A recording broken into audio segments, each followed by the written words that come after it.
Hello everyone, welcome back to code with Vicky. और आज का हमारा जो टाइटल रहने वाला है वो एंगुलर राउटिंग रहने वाला है। सो एंगुलर राउटिंग ये हम कैसे करते हैं, तो मैं इसके लिए आपको सबसे पहले कुछ स्टेप आपको फॉलो करने होंगे। जैसे कि step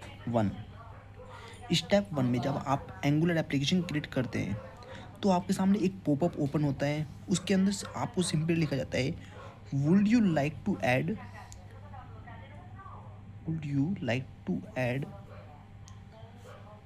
sorry you like to add angular routing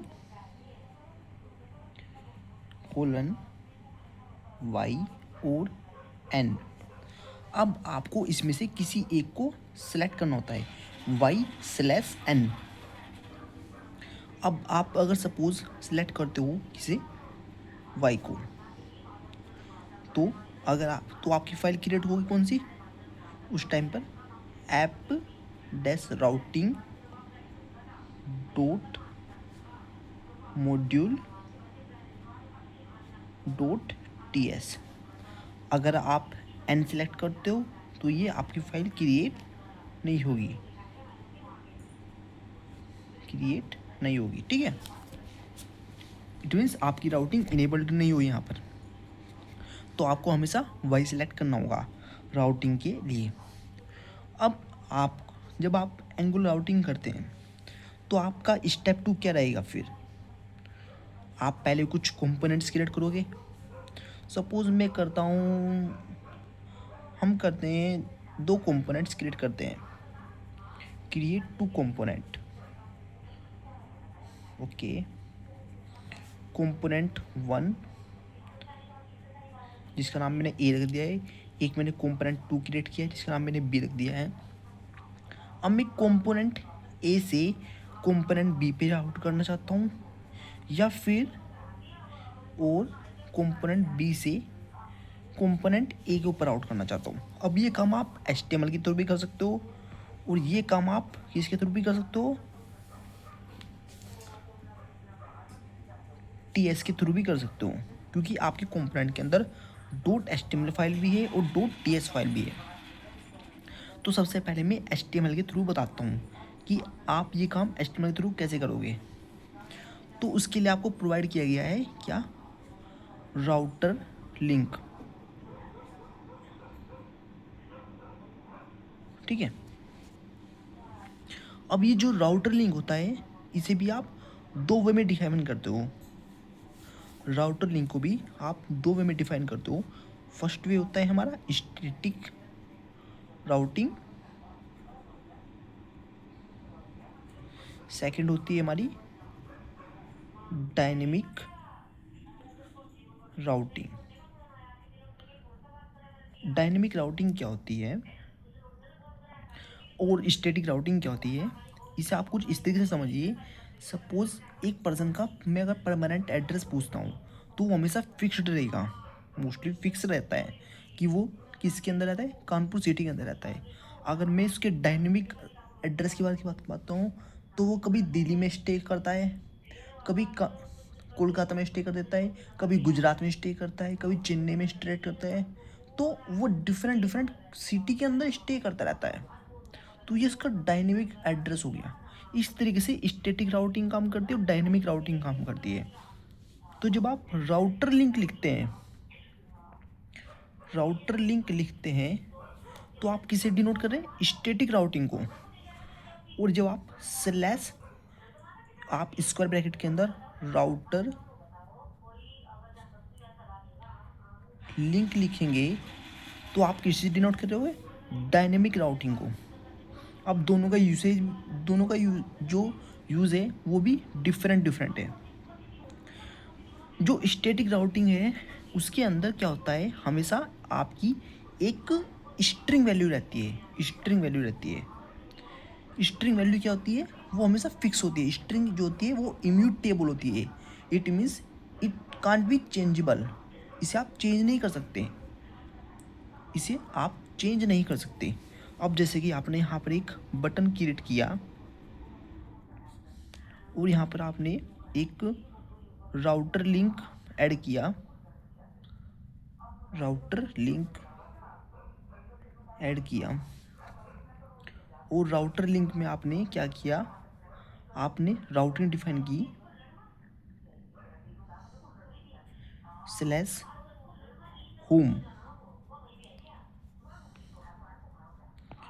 और इस बटन का नाम आपने दे दिया चेक और स्लैश बटन।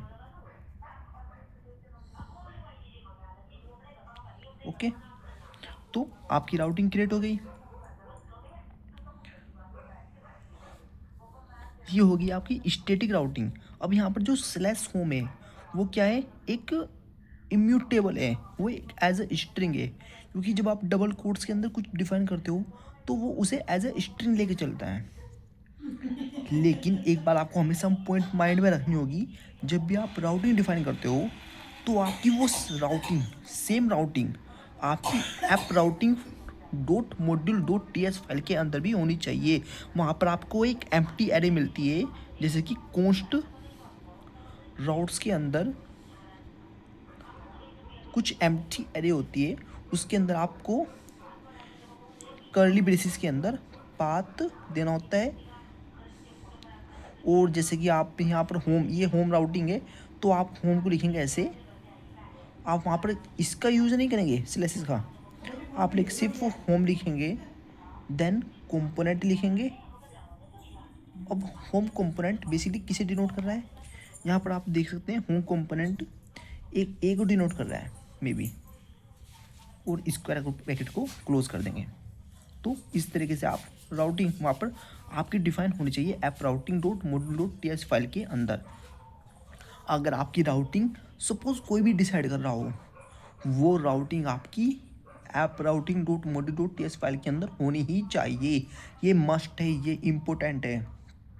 चाहे वो आपकी डायनेमिक हो, चाहे आपकी स्टैटिक हो, चाहे आपका बैकएंड डिसाइड कर रहा हो, चाहे कोई भी डिसाइड कर रहा हो, वो उसके अंदर होनी ही चाहिए।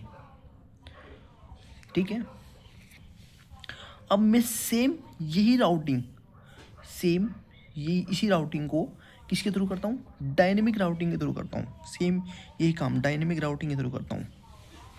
सो आप देखिए वो कैसे करता हूँ मैं, button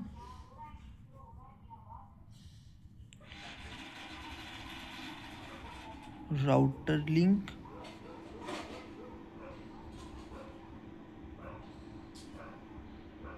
question mark slash home, और मैं यहाँ पर कुछ वैल्यू पास कर देता हूँ यूज़र आईडी, जिसके अंदर कुछ भी नंबर हो सकता है या कुछ भी, सपोज मान के चलिए वो स्ट्रिंग हो सकती है, कुछ भी वेरिएबल हो सकता है। ठीक है, और बटन का नाम रख दिया मैंने चेक, और बटन को क्लोज कर दिया है। अब आपका यूआरएल जो है वो कुछ इस तरीके का डिफाइन होगा, स्लैश यूज़र, और यूज़र आईडी की जो भी वैल्यू है यहाँ पर, सपोज वो 1 2 3 4 या ABCD कुछ भी है, सोन उस वो वैल्यू यहाँ पर प्रिंट हो जाएगी। सपोज इस यूज़र आईडी वैल्यू मैं 3 मान के चलता हूँ, तो इस टाइप का आपका यूआरएल डिफाइन होगा। लेकिन मैंने आपको अभी इससे पहले एक बात और बोली थी कि आप कोई भी राउटिंग डिफाइन कीजिए, आपकी सेम राउटिंग आपकी किस फाइल के अंदर होनी चाहिए, app routing dot module dot T S file के पास भी होनी चाहिए। अभी app routing module dot T S के पास सिर्फ कौन सी राउटिंग है, होम की राउटिंग है। स्लैश होम की राउटिंग तो उसके पास है, स्लैश होम की राउटिंग तो उसके पास है, सॉरी ये यूज़र लिख दिया मैंने, ये यहाँ पर होम होगा, होम की राउटिंग तो उसके पास है। लेकिन इस टाइप की जो राउटिंग है जिसमें आगे जो स्लैश 3 ऐड हो रहा है, ये राउटिंग उसके पास नहीं है, तो आपको वहाँ पर एक नई राउटिंग डिफाइन करनी होगी। ये राउटिंग तो वहाँ पर रहेगी, आपको एक नई राउटिंग ऐड करनी होगी इस किसके अंदर ही, इस स्क्वायर ब्रैकेट के अंदर। ये जो स्क्वायर ब्रैकेट लगा है, इस कर्ली ब्रेसिस के बाद आपको एक कोमा लगाना है, और एक नया कर्ली ब्रेसिस के अंदर आपको पाथ ऐड करना है, और देना है क्या, होम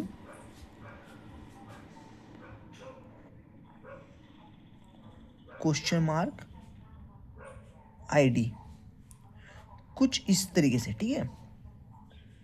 कंपोनेंट,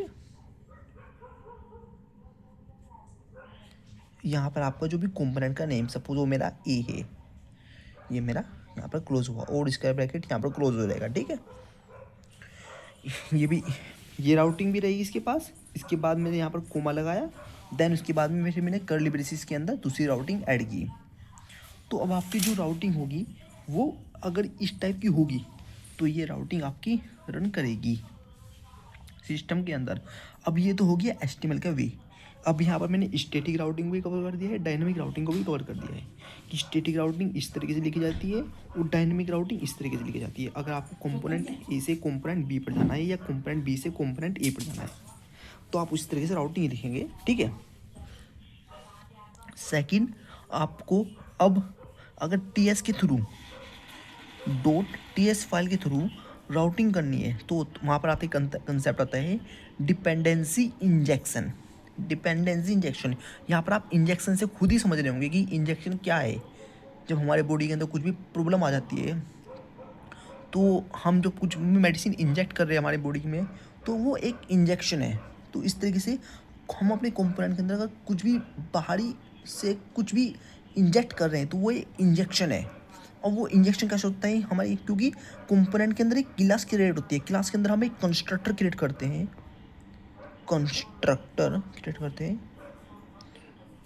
कंस्ट्रक्टर के पास में हमेशा इस तरीके से क्रिएट होता है, ठीक है। ये कंस्ट्रक्टर का जो पैरेंथेसिस होता है, इस पैरेंथेसिस के अंदर हम एक पॉइंट लिखते हैं प्राइवेट, वो पब्लिक भी हो सकता है, वो डिफ़ॉल्ट भी हो सकता है। मोस्टली कंपनीज में इन तीनों के बारे में पूछा जाता है कि हम इसे प्राइवेट क्यों रखते हैं, पब्लिक क्यों रखते हैं और डिफ़ॉल्ट क्यों रखते हैं। ये भी हम कवर करेंगे। पहले हम आगे चलते हैं। अब हम यहाँ पर एक इंस्टांस वेरिएबल क्रिएट करेंगे। इंस्टांस वेरिएबल का मतलब क्या हो गया यहाँ पर कि आप जिस लाइब्रेरीज को इंपोर्ट कर रहे हैं उसका कुछ इंस्टांस एक आप किसी वेरिएबल के अंदर रख रहे हैं ताकि उस वेरिएबल के अंदर उसकी कॉपी बन जाए, उस वेरिएबल के अंदर उसकी कॉपी बन जाए। उस वेरिएबल को आप, क्योंकि आप उस लाइब्रेरी को तो डायरेक्ट यूज़ नहीं कर पाएंगे, आप उसकी कॉपी को यूज़ करना चाहते हैं सिर्फ। अब जैसे कि वो, अब आप कुछ भी रख सकते हैं, राउटर रख सकते हैं, आप जो भी नाम देना चाहते हैं, राउट कुछ भी नाम देना चाहते हैं वो आप अपनी अकॉर्डिंग कुछ भी नाम दे सकते हैं। लेकिन जिस लाइब्रेरी को आप इंपोर्ट कर रहे हैं उसका नाम देना इम्पोर्टेंट है, राउटर इम्पोर्टेंट है, डिफाइन करना ये इम्पोर्टेंट है। अभी के लिए मैं इसे राउटर मान लेता हूँ क्योंकि मैंने आपको बताया था कि इस कुछ आपने मेरी प्रीवियस वीडियो देखी होगी कि कंस्ट्रक्टर मेनली काम क्या होता है कि जब हमारी क्लास बनती है तो उसके अंदर जितने भी वेरिएबल्स क्रिएट होते हैं उन सबको मेमोरी एलोकेट कराना रन टाइम पे, तो यही काम कंस्ट्रक्टर करता है। डिपेंडेंसी इंजेक्शन इसलिए यहीं पर होते हैं कंस्ट्रक्टर के अंदर ही। ओके, अब हम क्या करते हैं कि मेरा जो बटन है,